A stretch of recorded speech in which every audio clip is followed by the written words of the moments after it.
Welcome back to Clean News Rajasthan. चलिए देखते हैं राजस्थान की 15 फटाफट बड़ी खबरों को। राजस्थान में आज से बरसेगा गर्मी का कहर। 5 संभागों में 25 मई तक रेड अलर्ट जारी। मरुधरा में गर्मी का कहर पूरे चरम पर है। पूरे राजस्थान के अलग अलग हिस्सों में गर्मी के शोले बरस रहे हैं।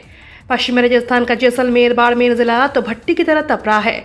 आम इंसान ही नहीं, पशु पक्षी भी चिलचिलाती गर्मी से बेहद परेशान है। आसमान से बरसती गर्मी की आग के चलते राजस्थान के कई जिलों का तापमान 40 डिग्री पार पहुंच चुका है। मौसम विभाग की जानकारी के अनुसार आज से राजस्थान में हीट वेव का कहर और गहरा जाएगा। आगामी 4 दिनों तक इससे राहत का कोई आसार नहीं है। मरुधरा में भीषण गर्मी और हीट वेव के चलते 25 मई तक रेड अलर्ट जारी कर दिया गया है। इस दौरान कई जिलों में भीषण लू भी चलेगी। तुष्टीकरण कर लोकतंत्र को छीन भिन कर रहे हैं कांग्रेस। पश्चिम बंगाल की मुख्यमंत्री ममता बनर्जी के कोर्ट का फैसला मानने से इनकार करने पर राजस्थान भाजपा के उपाध्यक्ष और पूर्व मंत्री प्रभुलाल सैनी ने कड़ी निंदा की है। सैनी ने इस मामले में कांग्रेस, ममता बनर्जी और इंडिया अलायंस पर तुष्टीकरण करके देश और लोकतंत्र को छिन्न भिन्न करने का आरोप लगाया है। पश्चिम बंगाल में कोलकाता हाई कोर्ट ने वर्ष 2010 के बाद जारी सभी ओबीसी सर्टिफिकेट को रद्द करने के आदेश दिए और कहा ये सर्टिफिकेट किसी भी सरकारी भर्ती में काम नहीं लिए जा सकेंगे। हालांकि पश्चिम बंगाल की सीएम ममता बनर्जी ने इस फैसले का मानने का इनकार कर दिया। 14 राज्यों में 100 से ज्यादा सभाएं। देश में लोकसभा चुनाव 2024 का दौर चल रहा है, जिसके प्रचार में कोई पार्टी कसर नहीं छोड़ रही। राजनीति के महासमर में सभी नेता जोर आजमाइश में जुटे हुए हैं। इन्हीं में से एक है राजस्थान के पूर्व उप मुख्यमंत्री और सीनियर लीडर सचिन पायलट। बताया जा रहा है कि सचिन पायलट दिन भर चुनाव प्रचार में जुटे रहते हैं। हिंडौन में रेप के बाद नाबालिग को जिंदा जलाने का मामला। राजस्थान के करौली जिले के हिंडौन में मूक बधिर नाबालिग बच्ची के साथ दुष्कर्म किया और उसके बाद उसे जिंदा जलाने की घटना की एसआईटी की जांच करेगी। सीएम मुझे लाल शर्मा ने निष्पक्ष जांच के लिए एसआईटी का गठन करने का निर्देश दिए हैं। आपको बता दें, घायल अवस्था से जयपुर लाई गई बच्ची का 10 दिन इलाज चला, लेकिन उसके बाद उसकी मौत हो गई। पीड़िता की मौत के बाद प्रदेश की भजनलाल सरकार पर महिला सुरक्षा को लेकर सवाल उठ रहे हैं और मूक बधिर बच्ची की न्याय की मांग सोशल मीडिया पर जोर पकड़ी है। घटना की गंभीरता को देखते हुए मुख्यमंत्री भजनलाल शर्मा ने पूरे मामले की निष्पक्ष जांच करने के लिए एसआईटी गठित कर दी है। बिजली आपूर्ति में व्यवधान होने पर यहां करे शिकायत। राजस्थान में भीषण गर्मी, आंधी अंधड़ की वजह से विद्युत आपूर्ति में व्यवधान होने और आपातकालीन परिस्थितियों में संभावित विद्युत दुर्घटना की शिकायतों को दर्ज करवाने और उनके समाधान के लिए जयपुर विद्युत वितरण निगम, अजमेर विद्युत वितरण निगम ने केंद्रीकृत कॉल सेंटरों की स्थापना की है। इन कॉल सेंटरों के टोल फ्री नंबर संबंधित क्षेत्र के उपभोक्ता अपनी शिकायतें दर्ज करवा सकते हैं। दर्ज शिकायतों का निगम द्वारा त्वरित निस्तारण किए जाने का प्रयास किया जाएगा। जयपुर डिस्कॉम क्षेत्र के विद्युत उपभोक्ता को शिकायत दर्ज करवाने के लिए निम्न व्यवस्था की गई है। माफी मांगता हूं, विश्वेंद्र सिंह ने अशोक गहलोत से मांगी माफी। राजस्थान में भरतपुर राज परिवार में विवाद थमने का नाम नहीं ले रहा।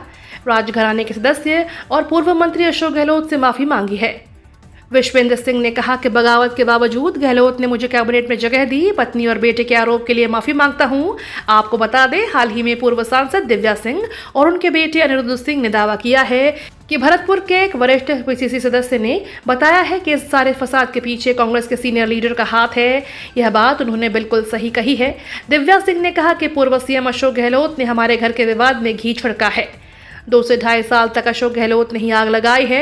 उन्होंने कहा कि जिस लीडर ने यह बयान दिया उसने सही बयान दिया है। उन्हें पता होगा, शायद अशोक गहलोत ने आग में घी डालने का काम किया है। बदलने वाली है राजस्थान के 85 रेलवे स्टेशनों की सूरत। देश की आजादी के बाद रेलवे से जुड़े अब तक की सबसे बड़ी योजना अमृत भारत स्टेशन का क्रियान्वयन शुरू हो चुका है। इस योजना के तहत अंग्रेजों के जमाने में बने रेलवे स्टेशनों के वर्तमान समय और जरूरत के हिसाब से आमूलचूल बदलाव किए जा रहे हैं। देश के सभी 17 रेलवे जोन के बड़े रेलवे स्टेशनों को इस योजना में शामिल किया गया है। इस योजना में राजस्थान के 85 रेलवे स्टेशनों को अब तक शामिल किया जा चुका है। राजस्थान में इन 7 भर्तियों का रिजल्ट जल्द होगा जारी, चुनाव आयोग की मंजूरी। राजस्थान में लंबे समय से आचार संहिता के फेर में अटकी सरकारी कंपनियों की प्रक्रिया को अब चुनाव आयोग को मंजूरी मिल गई है। चुनाव आयोग की मंजूरी मिलने के बाद राजस्थान कर्मचारी चयन बोर्ड ने अटकी भर्ती प्रक्रियाओं को पूरा करने की दिशा में काम करना शुरू कर दिया है। अब लाखों बेरोजगार अभ्यर्थियों की सरकारी नौकरी का सपना साकार हो सकेगा। लोकसभा चुनाव से ठीक पहले ही राजस्थान कर्मचारी चयन बोर्ड की ओर से 7 भर्ती परीक्षाओं का आयोजन किया गया था। कुल 17,271 सरकारी नौकरियों के लिए 7 भर्ती परीक्षाओं में 7 लाख से ज्यादा अभ्यर्थी शामिल हुए थे, लेकिन आचार संहिता के कारण इन भर्तियों का परिणाम जारी नहीं हो पा रहा था। अब चुनाव आयोग से भर्ती के परिणाम को मंजूरी मिल गई है। राजस्थान बोर्ड 10वीं रिजल्ट raj.edu.board.rajasthan.gov.in पर जल्द। राजस्थान माध्यमिक शिक्षा बोर्ड जल्द ही कक्षा 10वीं का रिजल्ट जारी कर सकता है।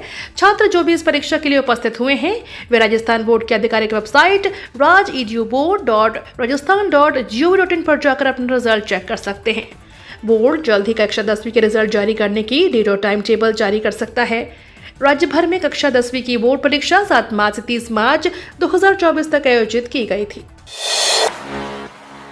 भ्रष्ट नकारा सरकारी अफसर कर्मचारियों की होगी छुट्टी। भ्रष्ट आचरण और काम में लापरवाही बरतने वाले सरकारी कर्मचारियों के लिए चेतावनी है। राजस्थान सरकार ने अब ऐसे कर्मचारियों की सूची बनाकर उन्हें अनिवार्य सेवानिवृत्ति देने का फैसला किया है।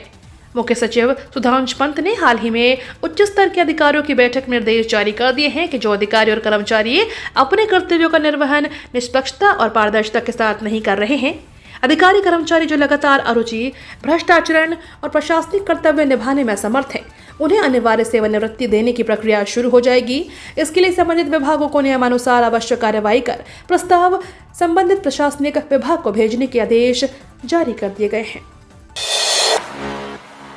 राहुल गांधी ने कहा 4 जून को जो रिजल्ट आएगा आप सभी को सरप्राइज करेगा।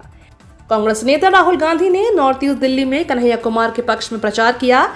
इस दौरान उन्होंने मीडिया से बातचीत करते हुए कहा कि 4 जून को रिजल्ट आएगा, वो नतीजे आएंगे, वो आप सभी को सरप्राइज करेंगे। राहुल ने कहा कि 4 जून को इंडिया गठबंधन की सरकार बनने जा रही है। राहुल के साथ प्रचार के दौरान कांग्रेस संगठन महासचिव केसी वेणुगोपाल भी थे। भारत पाकिस्तान मैच का एक टिकट 16 लाख रुपए में। T20 वर्ल्ड कप में भारत पाकिस्तान का मुकाबला 9 जून को न्यूयॉर्क में खेला जाएगा। इस मुकाबले को लेकर फैंस में काफी क्रेज देखने को मिल रहा है। यही कारण है कि इस मैच के लिए टिकटों की कीमत $300 करीब 25,000 से शुरू हो रही है। IPL के पूर्व अध्यक्ष ललित मोदी ने भी ICC पर निशाना साधते हुए कहा कि डायमंड क्लब का टिकट करीब $20,000 करीब 16 लाख रुपए में बिक रहा है। इतने का टिकट बेचना क्रिकेट नहीं है। पीएम मोदी बोले लाहौर जाकर चेक कराया हूं पाकिस्तान की ताकत। पीएम मोदी ने मणिशंकर अय्यर के उस बयान पर प्रतिक्रिया दी है जिसमें उन्होंने कहा था कि पाकिस्तान की इज्जत करनी चाहिए क्योंकि उनके पास एटम बम है। पीएम ने एक इंटरव्यू में कहा कि उनकी ताकत तो मैं खुद लाहौर जाकर चेक करके आया हूं। वहां पर एक रिपोर्टर बोल रहा था कि हाय अल्लाह तौबा, ये बिना वीजा के पाकिस्तान कैसे आ गए। पीएम ने कहा आखिर उनसे क्या डरना, किसी जमाने में ये तो हमारा ही हिस्सा था। कड़ाही फांद कर अब नहीं भागेगा प्याज, रेडिएशन प्रोसेसिंग में बंद कर रखेगी सरकार। सब्जियों का जायका बढ़ाने वाले प्याज अब आम आदमी की कड़ाही फांद कर मुनाफाखोरों की झोली में जाकर नहीं गिरेगा। इसका बफर स्टॉक तैयार करने के लिए केंद्र सरकार रेडिएशन प्रोसेसिंग को बढ़ाने की योजना बना रहे हैं। मीडिया की रिपोर्ट्स के अनुसार सरकार इस साल करीब 1 लाख टन का बफर स्टॉक रेडिएशन प्रोसेसिंग से तैयार करेगी। सरकार के इस कदम का उद्देश्य राजनीतिक रूप से अति संवेदनशील माने जाने वाले प्याज की कमी को दूर करना और दाम में बढ़ोतरी को रोकना है। रेलवे ने अपने लाखों कर्मचारियों के लिए सुध प्रमोशन देने की भी तैयारी। रेलवे बोर्ड ने लाखों रेलवे कर्मचारियों को प्रमोशन के साथ साथ सुरक्षा उपकरण व वर्दी देने का आदेश जारी किया है। गेटमैन, पॉइंटमैन, कैबिनमैन, लीवरमैन को वाटरप्रूफ रेनकोट के लिए 1200 रुपए, सर्दियों में जैकेट के लिए 2 साल में 2500 और वैकल्पिक व्यवस्था के तहत जैकेट, ट्राउजर, दस्ताने, स्नो बूट और कैप के लिए 10,000 रुपए मिलेंगे। इसके अलावा पॉइंटमैन के लिए लेवल 5 तक प्रमोशन देने का प्रस्ताव तैयार किया गया है। ये तो थी राजस्थान की बड़ी खबरें। रोजाना सबसे पहले अपडेट पाने के लिए क्लीन न्यूज राजस्थान को अभी सब्सक्राइब करें।